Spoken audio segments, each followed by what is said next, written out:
In the southern part of Tehran, one can hardly find rich people. They prefer the northern districts, where there is much more space for living and breathing. But for those who need medication and a good doctor, there is a very special place. The Jewish hospital of Tehran, not far from the Grand Bazaar. Love thy neighbor as thyself, says the inscription in Hebrew and Persian. Every morning, Dr. Hamami's cabinet in the basement is crowded, as he is considered one of the best doctors in town. What is this medication for? This is for the pain in your legs. Do you need more of it?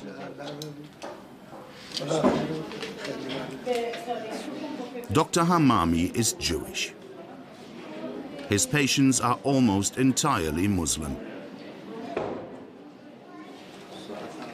These people could never afford a private clinic, but here they get the same treatment free of charge.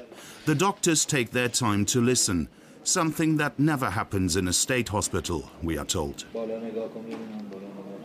But as the Jewish hospital is based on donations and costs are rising, Dr. Hamami and his colleagues always have to wait for their salaries. Sometimes it even takes several months.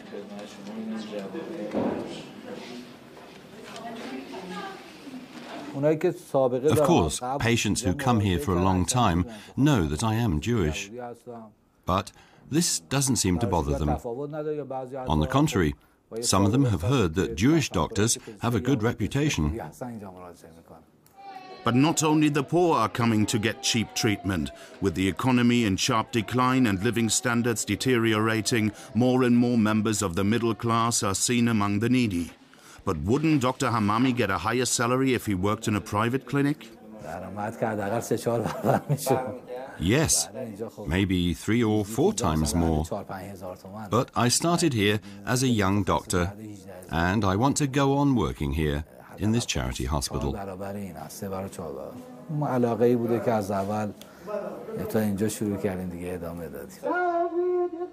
Down with Israel, des to Zionism. Several times a year, the Iranian leadership calls its people to express their anger at the Jewish state.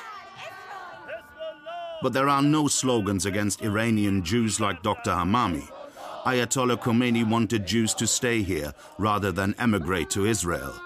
And Khomeini's will is still respected. But since the Iranian Revolution, the Iranian economy has only a few niches where non-Muslims can survive. Those who had a university degree or some capital to start a new life tried their chance elsewhere.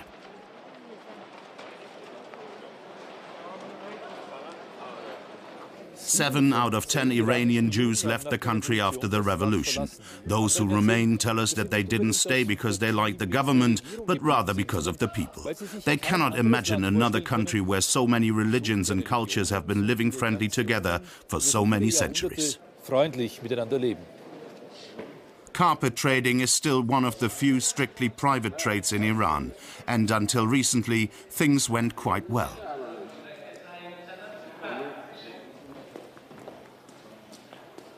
In the big bazaar of Tehran, we meet Shahran Harunian, one of the last Jewish carpet sellers. He inherited this shop from his father, as well as the mezuzah, a sign of Jewish devotion. While his father was still alive, there were many orders coming from abroad, mainly from the US. Not anymore. And following the news, Shahran doesn't find any reason to be optimistic.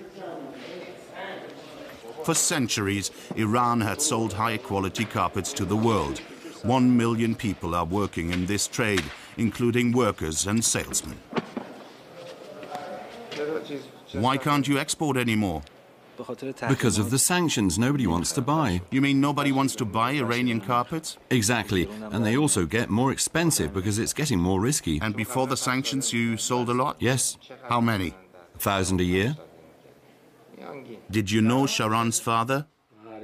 Yes, I knew Mr. Harunian. May God bless him. Have there been many Jewish carpet sellers here? In this corner, most of them were Jews.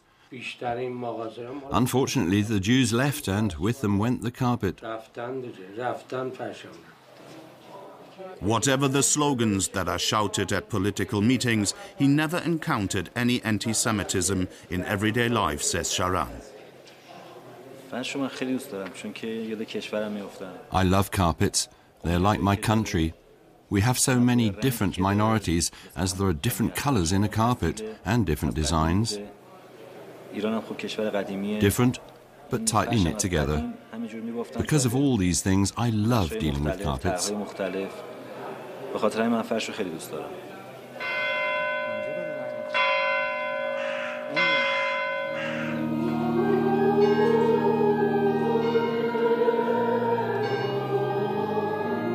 Sunday morning in one of the Armenian churches in Isfahan.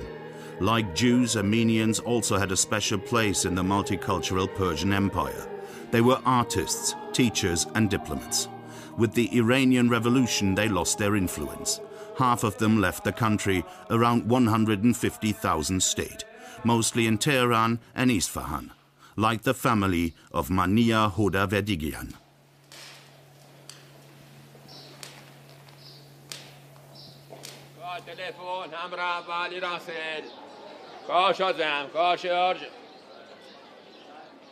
Outside the church, Mania looks like any other Muslim woman. Being flexible used to be an asset. Mania is fluent in several languages, and she is also a music teacher.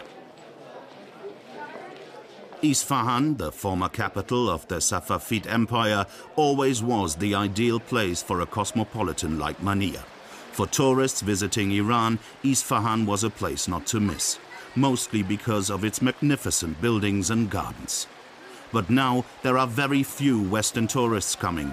Since money transactions between Iran and the rest of the world were cut, travel agents just erased Isfahan from their list. The Iranian tourist industry is trying to attract Chinese groups instead, but this can't make up for the loss. A loss that Armenians are feeling more than others.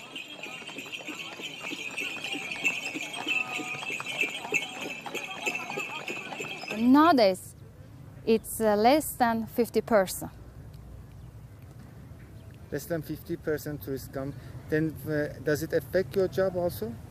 Of course, it affects on all jobs, not only on tourism. Mm-hmm.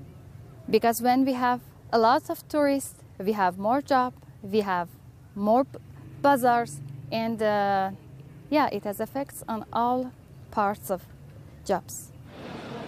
With the Armenian community losing ground, there is much more at stake. Yolfa, the old Armenian quarter of Isfahan, used to attract many modern Muslims. In Yolfa, controlled by the Islamic Guards, is not as strict. Jews and Christians are allowed to follow their own moral rules, as long as they are among themselves. And who could distinguish a young Armenian couple from a Muslim one? But our camera seems to disturb their picture of harmony.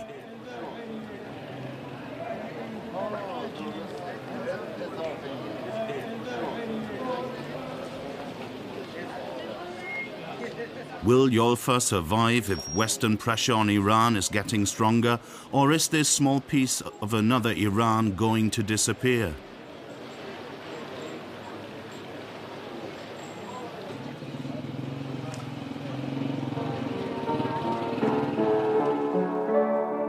Women playing music is a taboo in Iran, and most of all, women playing in the presence of men.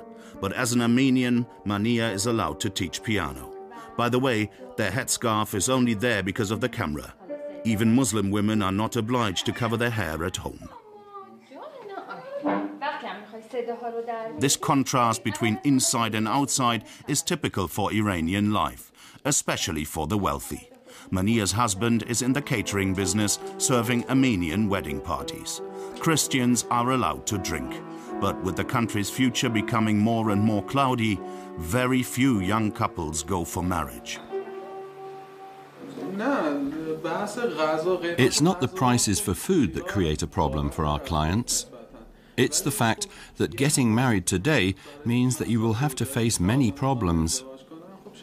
That's probably the reason why so few people get married.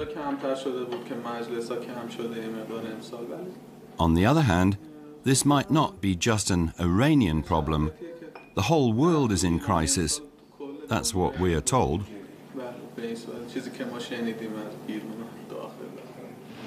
Growing pressure from outside creates more conflicts, but it also creates a sense of unity.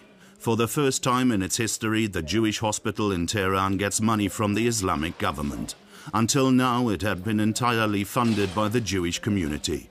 But this community is getting smaller while the number of patients keeps growing. Without help from the Iranian president, the hospital's high-level intensive care unit would soon have to be closed, says the clinic's director, Dr. Mosadeh. He has no problem dealing with the Islamic State. As a young doctor, he even served in the Iranian army to help defending the Islamic Republic against Saddam Hussein's attack. But why his commitment for the hospital, I asked him. Do you want to show that the Jewish community is needed? No, it's not a show. It's a belief. Since 60 years ago, since WW2, we are full citizens of Iran. We have some right here and we have some duty. And I'm sure that if any mad people in other part of the world wants to attack Iran again, all of the Iranian Jews are ready to defend, such as other Iranian people.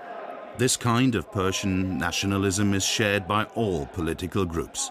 In the Majlis, the Iranian parliament, conservative deputies are quarreling with the conservative president about how to manage the crisis. But the country's nuclear program is not to be questioned. Among the deputies, we see the Jewish hospital's director, Dr. Mosadeh. For more than 100 years, Iranian Jews have had the right to be represented in the Majlis. Dr. Mosadeh is using his seat here to bargain for his community and to solve some urgent matters. For Iranian criminal law, non-Muslims are still subject to discrimination. The life of a Muslim is seen as more valuable according to Sharia. If something happens to him, much more compensation has to be paid than for a Christian or Jew. A protected minority, but at the same time second-class citizens. That's how these Jewish girls grow up, under the gaze of the Ayatollahs. This school is financed by the Jewish community, but the director is appointed by the state. And of course, she's a Muslim. To teach these children Hebrew and the basics of the Bible is a legal right. Peri Modlag, the teacher, is beyond retirement age. And who will succeed her when she stops working remains uncertain. Besides her Jewish lesson book, there is another book that has to be used, giving a more objective view of religion, the Muslim view.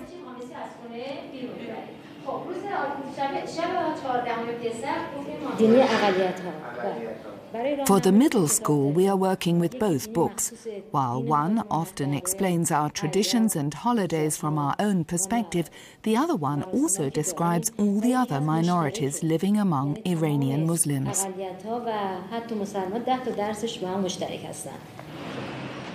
Like other parents, the Jewish Dr. Hamami and the carpet seller Harunian pick up their daughters here from time to time.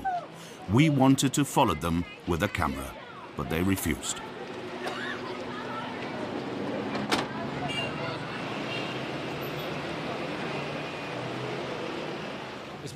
We were allowed to show Iranian Jews inside their protected world, but not in public.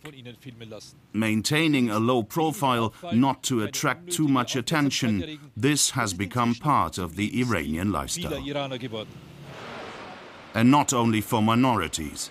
It's, for example, not forbidden to wear colorful headscarves, but most women prefer black, making them almost undistinguishable from the mass on the street.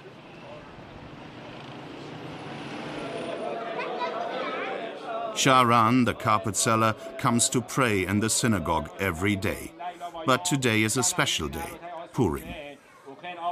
Jews in the whole world gather to celebrate something that allegedly happened 2,500 years ago in the Persian Empire. The wonderful way Jews were saved from extinction. Every year they read this story detail by detail, about the evil counselor Haman and the astute queen Esther, who managed to save her people. Like Christians, Jews are allowed to organize their private relations according to their own rules, as long as they stay away from Muslims. Since the Islamic Revolution, Jews have also become more religious, we are told. Life is centered on the family, for Jews, Christians, and Muslims alike.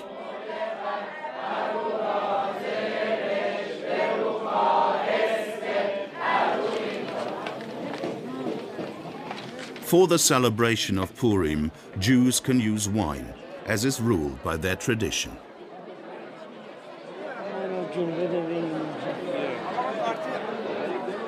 But how do Iranian Jews connect the old story of Esther, of plant destruction and miraculous saving, with today's situation? Nobody wanted to comment on that, as nobody wanted to talk about Israel.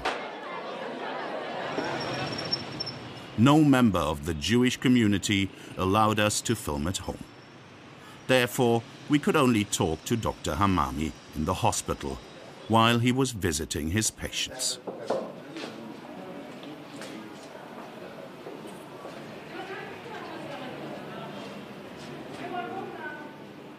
How safe do you feel as a Jew in Iran?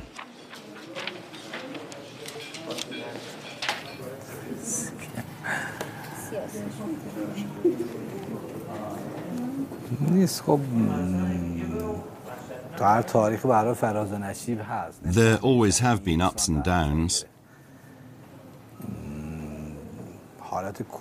Generally speaking, the Republic gives us more rights than the kings before. If we are talking about the period since the Islamic Revolution, the situation changed with different governments and the problems they had. As a community, we feel safe. According to the Constitution,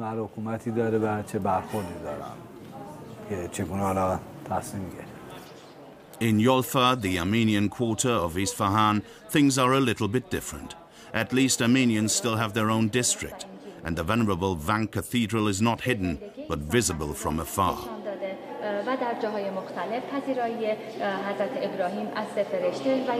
But Mania Verdigian and her generation feel how the pressure is mounting. To send children to study in the West, as Armenians used to do, is no longer possible. Mania studied in Iran, though. In my discipline, English literature, I was the only student with a non-Muslim background, but I was respected by teachers and colleagues, even though I had a somewhat different accent.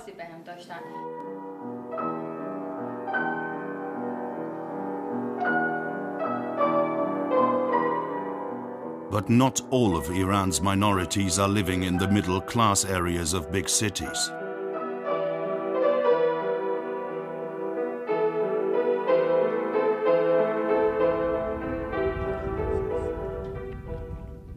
The village Arbat is located in the northwest of Iran. People here don't speak Farsi, but Turkish. About 15 million Iranians are ethnically Assyrians. Today the boss is coming, the man who provides work to the whole village. Mr. Majidi is Assyri himself and a professional carpet seller. He is bringing colors and wool to the workers. In a few weeks, he will come back to collect the carpets, selling them in the provincial capital Tabriz or in Tehran. While the Jewish carpet seller told us about a crisis, these workers don't seem to be affected. When the export of expensive carpet came to a halt, they started producing cheaper carpets for the home market. If you compare with the situation before, how is it for you? It wasn't so good before, but now it's getting better. Why better? 40% better.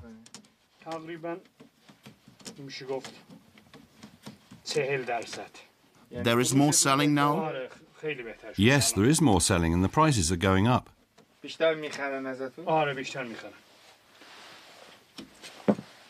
A lot. It's the same quality? No, only village quality.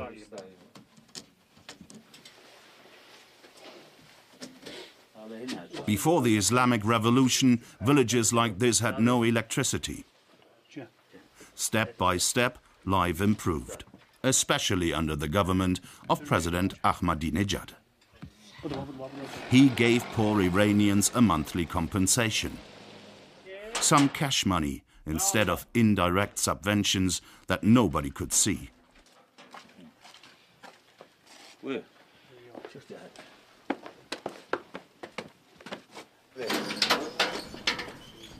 These people don't seem to be concerned by international sanctions. On the contrary, they even claim that they get more money than before, while in fact the rial's value is dropping like never before. How many hours do you work? 8 to 9 hours. And before, 1 year ago? The same. So what has changed? Nothing's changed. As we worked before, we are working now. But why are you saying that it's improved? Because they sell more and we get more salary.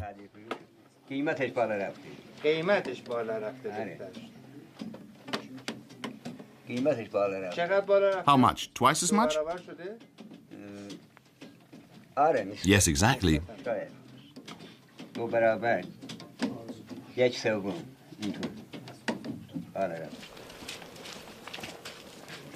The presidential elections in June will be decided in conservative areas like this one.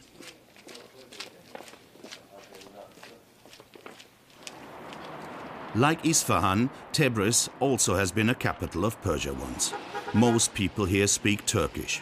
But as Azeris are Shiite Muslims, they enjoy the same status as Persians. Even the supreme leader, Ayatollah Khamenei, is Azeri. The Bazaar of Tabriz is one of the oldest in the Middle East and has been singled out by UNESCO as World Heritage Site. For centuries, Bazaris were close to the mullahs, maybe because the clergy depended on the charity of small traders. During the revolution that toppled the Shah, the Bazaar of Tabriz played an important role. In the meantime, religious leaders own much of the country. Talking to Bazaar people, we don't hear much praise of the government, but Bazaris never were satisfied with any of the previous ones either. At least there is no sign of a revolutionary mood like in the 1970s.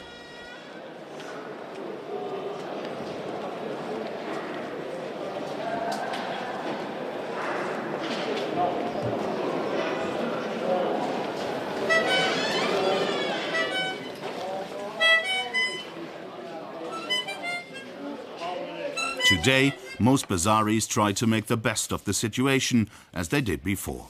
If Iranian carpets are not wanted in the West anymore, then they have to sell to their own people. Iranians can't do without carpets. Whoever wants to get his children married has to buy one as a gift.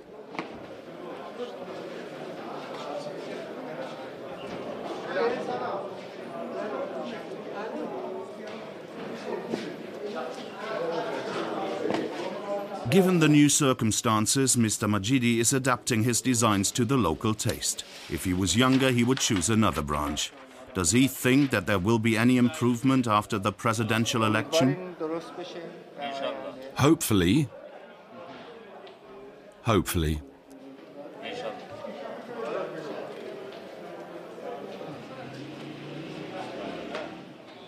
At the bazaar, there is a lot of speculation about the names of future candidates, but decisions are taken elsewhere.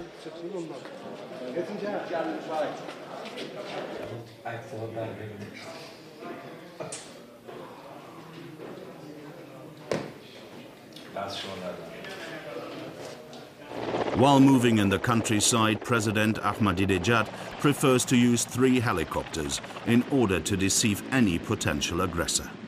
Today, he is visiting the Pakistani border to inaugurate a new pipeline. It's probably one of his last international events as president. After 8 years in office, the Iranian constitution requires him to leave.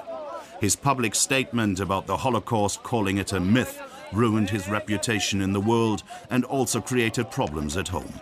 The new pipeline is meant as an answer to Iran's isolation. Eastern neighbors like Pakistan, India and China are supposed to help Iran surviving the embargo. These dancers are Baluchis, one of Iran's minorities. They are Sunni Muslims. It is one of the many paradoxes of this country that a president denying the Holocaust is helping the Jewish community. The Jewish hospital's director has no other choice than to cooperate. As a deputy representing his community, he is constantly surrounded by solicitors.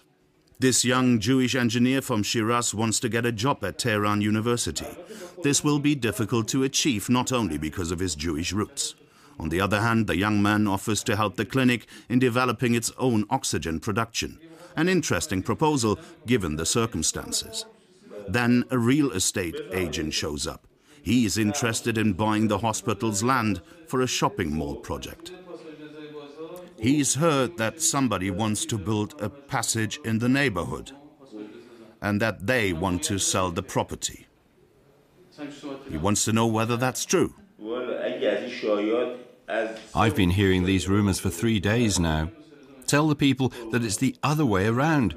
If they want to sell, then we will buy, because I want to develop our hospital.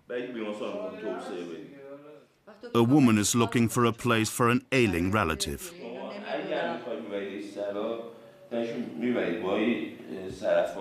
I know a place for you. Do you know Imam Hussein Street? There is a house where this woman could stay. Is that related to the Jewish community? Yes, it's the Jewish retirement home. Go there. I'll give you a letter that you can show there, so there will be no problem. In Tehran's Jewish hospital, Muslim mothers are giving birth every day. I know one point, that since many years ago, the child who was born here live with each other without a specific conflict, such as Iranian Jew and Iranian Muslims. It was the case till 3,000 ago, and I'm sure that it will be the case till other 3,000. In the synagogue of Tehran, we get a final advice before leaving Iran. Show the good things and the bad things. Just don't say that everything here is wonderful.